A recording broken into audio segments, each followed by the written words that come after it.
Hello friends, સ્વાગત છે તમારું આજના નવા બ્લોગમાં। આજે અમે આવી ગયા છીએ પારસમણી જ્વેલર્સમાં સાનવી માટે છડા લેવા। જુઓ મિત્રો, આ છડા લીધા છે સાનવી માટે। જૂના છડા એના તૂટી ગયા હતા, એટલે આજે નવા છડા લઈ લીધા છે।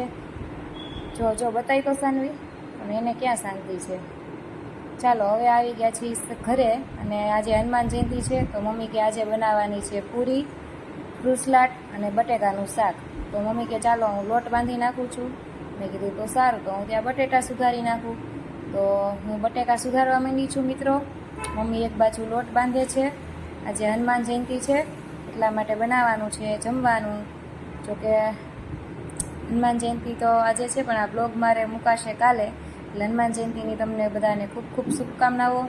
હનુમાન દાદાની કૃપા સદા આપ પર રહે એવી ઢેર સારી ખૂબ શુભકામનાઓ।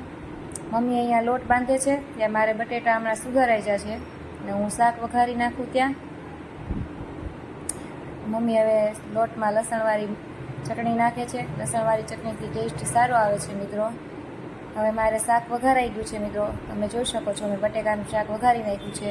મમ્મીને લોટ પણ બંધાઈ ગયો છે, એટલે મમ્મી લોટમાંથી નાના નાના આ રીતના પૂરીના ગોળણા કરવા માંડ્યા છે। ગોળણા થઈ ગયા છે ને હું ઝટપટ માંડી છું પૂરી વણવા, અને બીજી બાજુ મમ્મી પૂરીને તળવા માંડ્યા છે। ચાલો, જેને પૂરી, ફ્રૂટ સલાડ અને બટેકાનું શાક ખાવું હોય એ ચાલો મિત્રો। જો પૂરી પણ એકદમ મારી મસ્ત ઉપસી ગઈ છે। એમાં મેં ચણાનો લોટ પણ મમ્મીને કીધું તું નાખજો, એટલે પૂરી એનાથી સારી બને છે, ક્રિસ્પી બને છે થોડીક। તમે પણ એકવાર જરૂરથી ટ્રાય કરજો મિત્રો।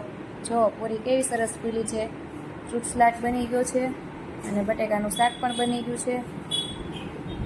તો ચાલો મિત્રો, જેને ખાવું હોય ઠંડી ઠંડી છાશ। મળીએ આપણે આવતા નવા બ્લોગમાં।